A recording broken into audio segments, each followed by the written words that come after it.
The main topic of this lesson will be order of operations, but first we'll start with a couple of preliminary topics. First, let's look at a definition. The absolute value of a real number x is defined as the distance the number is from 0 on a number line, and we denote the absolute value of x with this symbol here. So just to look at a couple of examples, I'll draw a horizontal number line, and I'll put a couple of arrows on it just to indicate that it goes forever in both directions, and I'll label this spot here as 0. Now, if we count over 1, 2, 3, 4, 5, this is the location of the number 5, and the distance 5 is from 0 is this length here, and so we'd call this the absolute value of 5. Now, what should the absolute value of 5 simplify to? Simply, it should be equal to 5. And the reason for this is distance should be recorded as a positive number, and this length is certainly 5. So if you take the absolute value of any positive number, it'll just be that number. The difference will occur if you look at a negative number, like let's say negative 3. So how far is negative 3 from 0 on the number line? This will be denoted by the absolute value of negative 3. So what is this equal to? Well, this is positive 3 as well. Even though we end up at negative 3, the distance should be recorded as a positive number, and it's positive 1, 2, 3. I think the only other number worth considering is if we look at the absolute value of 0. So how far is 0 from 0? Well, that'll just be 0. So the main takeaway for absolute value is if you look at the absolute value of a positive number, it's that number. If you look at the absolute value of a negative number, you get the positive value back, and the absolute value of 0 is equal to 0. Now let's see if this definition shows up in example 1. So example 1 says, 2 friends go cliff jumping at a spot that has 2 ledges. Person A jumps from a 60-foot ledge, and person B jumps from a 25-foot ledge. Ultimately, we want to know how much further did person A fall than person B before hitting the water. I'm going to draw a simple diagram to illustrate this. So here is a cliff. It slopes down at the end, and of course they're jumping into water. I'll draw 2 ledges. So this will be the top ledge, this will be the lower ledge, and here is person A, and here is person B. So if person A jumps into the water, it'll be 60 feet until they hit this part of the water here, and for person B, that'll be 25 feet. Over here as a reference, I'm going to draw a vertical number line. And the way I'll do this is I'll call this spot here 0 feet, and this will go up until we get to 60 feet. And then here is 25 feet. So how much further did person A fall than person B? So if person A goes this distance until they reach the water, and this person goes this distance before they hit the water, the number that we're looking for is this portion here. Person B falls 25 feet, but person A falls this much further. So we have to know what this length is equal to over here. So what is this? The way you can figure it out is by using subtraction. You can take the distance of 60 and subtract off the distance of 25, and you'll have this much left over. So here's our answer. It is 60 minus 25, and that value is 35. Of course, here we're talking about feet, so I'll just include the units at the very end. Now, if you do subtraction between 2 numbers on a number line, that will tell you the distance between them. So could you actually subtract these in the other order? If you said 25 minus 60, will this give you the correct answer?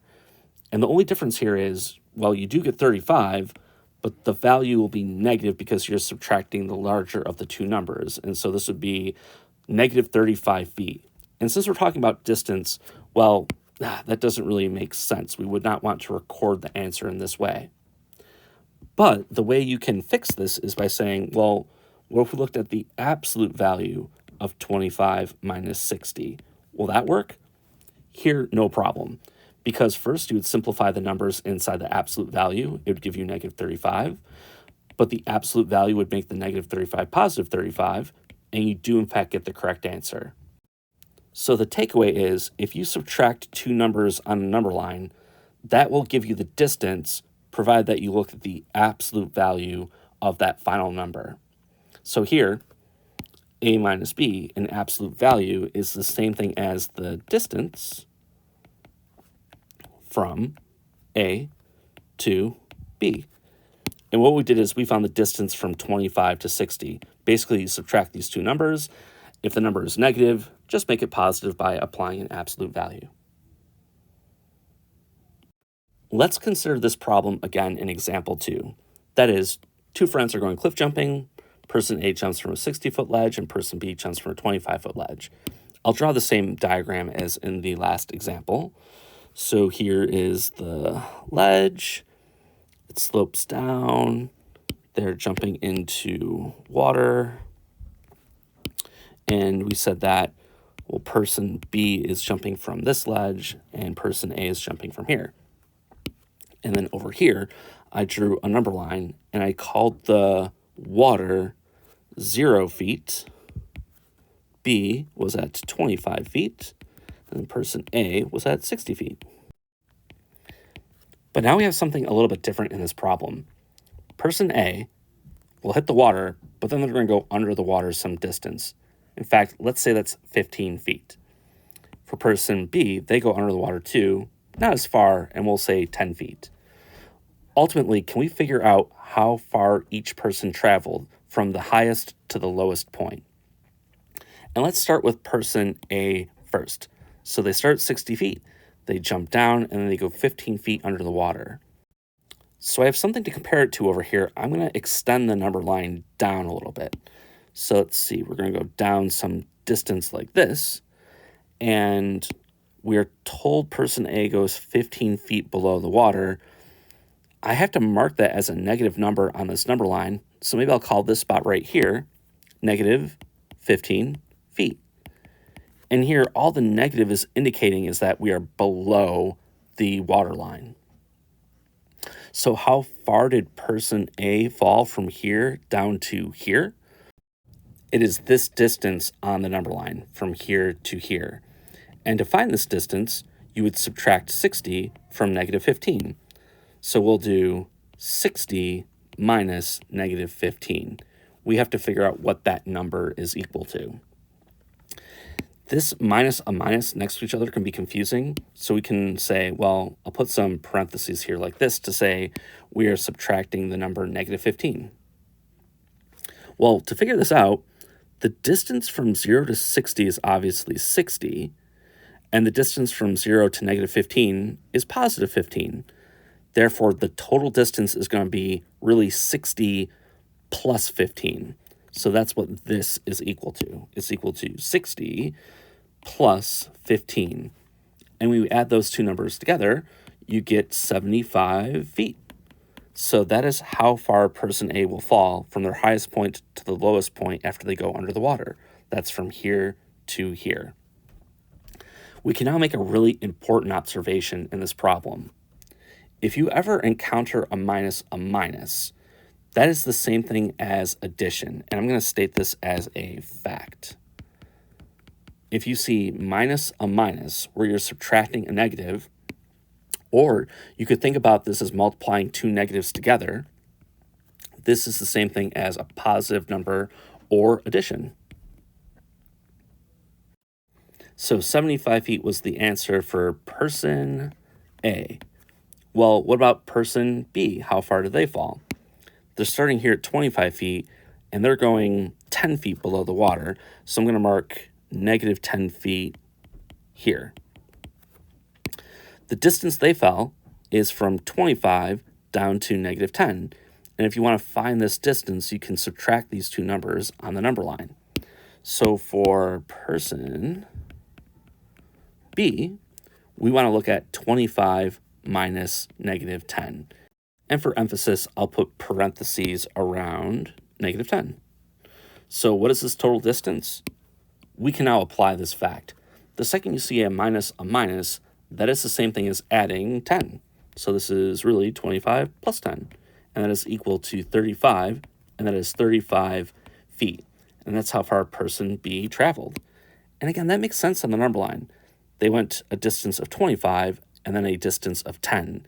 even though this 10 is a negative number. One final thought for this problem. Well, what if we subtracted in the opposite direction? Like for person B, what if we did negative 10 minus 25? Would we end up with the same answer? So here's another way you could approach the problem. If you want to find the distance between 25 and negative 10, you can also do negative 10 minus 25. Will this give us an answer of 35 feet as well? If you do this subtraction, this is negative. You're taking a number away from it, so it's becoming more negative. This is equal to negative 35. What we have to include here is an absolute value around our answer. If we do this, we'll get 35, and in fact, positive 35 feet, which matches up with this answer here. So the takeaway from this example is, if you ever encounter a minus, that is really a positive. In example 3, we'll perform the indicated operations. And to do so, just as a reminder, if I see a minus, I know this is really a positive. Maybe just to list out a couple of others, if you have a positive, that's positive. If you have a minus, that's a positive. Otherwise, you have a negative. So if you have a negative positive, that's negative, or a positive negative, that is negative as well. So here, negative 10 minus 15, what is this equal to? If you want to think about this on a number line, so we'll say that 0 is here. This is the location of negative 10. To say we're subtracting 15 means we go 15 in this direction. So we're going to some spot over here after we go a distance of 15 to the left. So I know the answer here is going to be negative, but negative what? Well, I go 10, then I go 15, that's 25. And therefore, this is the answer, negative 25. In part B, I want to figure out the absolute value of 999 minus 7. One way you could perceive this is the distance between 999 and 7. So if you want to think about this one on a number line, here is, let's say, 0. Over here, I'll put 999, and then way over here is going to be 7. I'm looking for this distance here. That'll be the answer to this problem. I think we can simply just take 999 and subtract 7, and that will be the answer. So 999 minus 7 is 992. So going back over here, 999 minus 7 is 992. That technically is an absolute value, but since 992 is a positive number, the entire answer is still positive. In part C, we have 27 minus a negative 3. Based on the previous example, I know if I see a minus, we're really talking about addition. So I'm going to change this problem to really 27 plus 3. And once I know this, the entire answer is 30. In part D, I have 4 times negative 17. Since there's only one negative, I know the entire answer is going to be negative. It'll be negative whatever we get if we multiply 4 and 17 together. So 4 times 7 is 28. 4 and 2 is 6. Therefore, my answer is negative 68. And the last one here, negative 12 times negative 11. If we're multiplying two negatives together, I'm just going to mark that the answer is positive. It'll be positive whatever we get if we multiply 11 and 12. If I multiply 1 to 12, I can get 12. If I multiply this 1 to 12, I get 12 again, which I'll put here. And if we add these up, we get 2, 3, 1. And so my answer is really positive 132. You don't need to include the positive symbol. We can just write 132. So up to this point in the lesson, almost all of the expressions that we simplified had only one operation involved. What happens if you encounter a more complicated expression, one that contains several different types of operations? To simplify that, we have to follow something called the order of operation. That way, we all arrive at the same answer when we simplify something. The order that we follow is given here. We start with parentheses, then we simplify exponents, Then we work with multiplication and division going from left to right, and the same thing for addition and subtraction. A nice way to remember this order is to write out the first letter of each operation. PEMDAS sometimes said, please excuse my dear Aunt Sally. So you'll start with parentheses and then work your way towards the right to subtraction at the very end. The only thing I'll note is that if you encounter multiplication and division, addition and subtraction, you perform those operations from left to right, and we'll check out an example of that. But first, let's justify this convention by looking at example 4. And this says a violist is paid $300 to play at a wedding. They perform for 2 hours at a rate of $50 per hour. So how much was the violist paid? I'm guessing you might have an answer to this already, but I'd like to write out an expression that describes it. I think the expression would be, well, they get $300 for just showing up, but to that, you have to add the amount of money they get for each hour they play, which would be 2 times 50. And so here it is. If you simplify this expression, that'll be the amount they get paid for playing at this wedding. And, if we follow order of operations, there's 2 operations. You would do multiplication before you would do addition. So we already know how to do this. Over here, you would leave the 300 and the plus alone, but you would multiply the 2 and the 50, which gives you 100. There is now only one operation left, and that's addition. You'd do that last. And so 300 plus 100 is 400. And there you go, $400 for playing at this wedding. Now, let's say we didn't have this convention. Someone might look at this expression and say, I'll do 300. I'll then add on the 2 and then multiply that number by 50. I mean, if you do that, over here it'd say, okay, well, first 300 plus 2 would be 302. So basically, if you did addition first, you would add these 2 numbers. But you still have this times 50, so you have times 50 at the end. And if you multiply second, 302 times 50 is, I think, 15,100. And so if you did it this way, the violist would be paid $15,100. I mean, that does not make sense based on how you should actually simplify this expression. This is wrong. If the violists try to claim that they were owed $15,000, I don't think they have a very good argument for that. But this way is correct. So with this convention, this would never happen. We'd all agree that, okay, this would be the way to simplify the expression. In example 5, let's now apply the order of operation, keeping in mind that if you see multiplication and division, addition and subtraction, those are performed from left to right. So in part A, we have 5 minus 3 times negative 6, then minus 9. We would start with parentheses. Now, here are parentheses, but there's really nothing left to simplify in here. These are stated just to indicate that we're taking 3 and multiplying it to a negative number, negative 6. So this will be our first step. We have multiplication, and then we have subtraction. I'm going to do the multiplication first. What is 3 times negative 6? It's a negative number. In fact, it is negative 18. So with multiplication first, we have 5 minus, so 3 times negative 6 is negative 18, and then we have minus 9. Next, we have, only one operation, subtraction, and we'll go from left to right. But really, if we're subtracting a negative number, we also have to make sure that, this is really 5 plus 18 minus 9. So I first multiplied, I got a negative number. I then switched out minus a minus as a plus. Now we're left with just addition and subtraction. You perform these from left to right, so we'll first add and then we will subtract.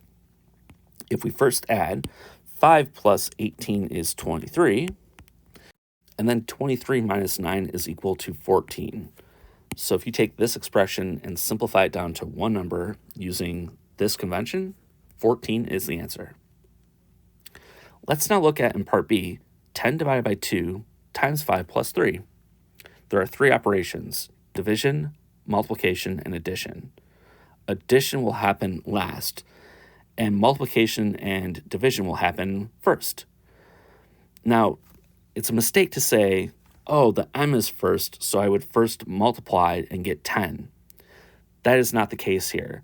If you see both division and multiplication, you work through the expression left to right. So we'll actually first divide and then take that number and multiply by 5. So we're really doing division first. So 10 divided by 2 is 5.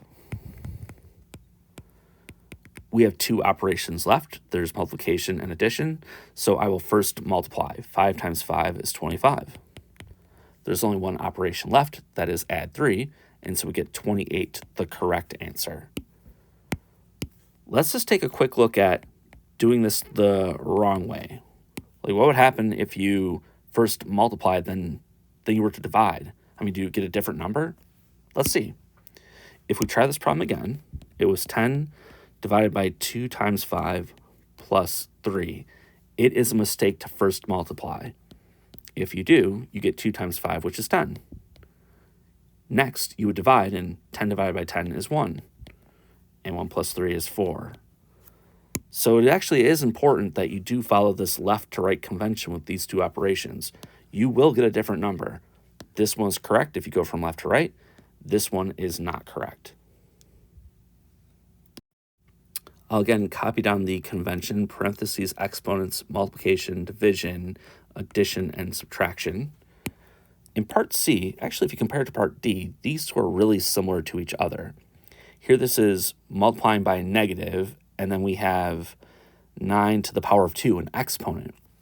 And here we have parentheses where we're saying we have negative 9, but we're squaring that thing. Are these going to be different? Let's see. Okay, up here, really you could think of this in two ways. You could think of this as multiplying by -1, or you're subtracting from 0. In either case, same thing is going to happen.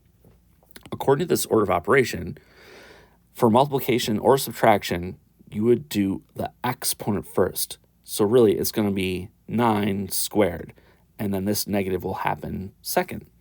So the answer here is, this is negative 9 squared is 81. And in fact, that is the entire answer. So if you have a negative in front of a number, we have to be careful here. This squared is not being applied to the negative. If you compare that to part D, well, now the negative is inside parentheses, and therefore we are, in fact, going to square all of -9. In fact, if you square -9, this means you multiply -9 to itself twice. It's this. It's -9 times -9. Since we have two negatives, I know the entire answer is going to be positive, which I'll put that there for emphasis. And positive, well, it'll be positive 9 times 9. This. 9 times 9 is 81. And in fact, you don't need the positive. You could just put 81, and that is the answer. So here, just something to be careful about. This negative happens second. Here, it actually is included with the number due to the parentheses. For the final problem, part E, we have a longer expression. And in fact, we have parentheses within parentheses. So we have to see how to deal with that. This is 25 divided by 5 squared divided by 8 minus 3, then minus -2. If you encounter parentheses within parentheses, we work our way from the innermost parentheses out. So in this problem, these parentheses tell me, okay, I got to focus here, but to simplify this inside part, I first have to do these parentheses. So I'm going to do 8 minus 3 first. This is 25 divided by, that's going to be 5 squared divided by 8 minus 3 is 5. And we have minus -2. So we still have these brackets, which are acting as parentheses. I'll do the exponent before I do the division. So that means we have 25 divided by 5 squared is 5 times 5. It's 25, and that's being divided by 5. We're still subtracting -2. Okay, I have to completely simplify this down to a single number. 25 divided by 5 is 5. And we're still subtracting -2. And I don't need these brackets or parentheses anymore. I can just say that this is 25 divided by 5 minus -2. Here I'm subtracting, here I'm dividing. I'm going to divide first. I'll carry that work over here. So this is 25 divided by 5. That's 5. And we're subtracting negative 2. Since we're subtracting a negative number, we figured out that that's really the same thing as addition. There's one operation left.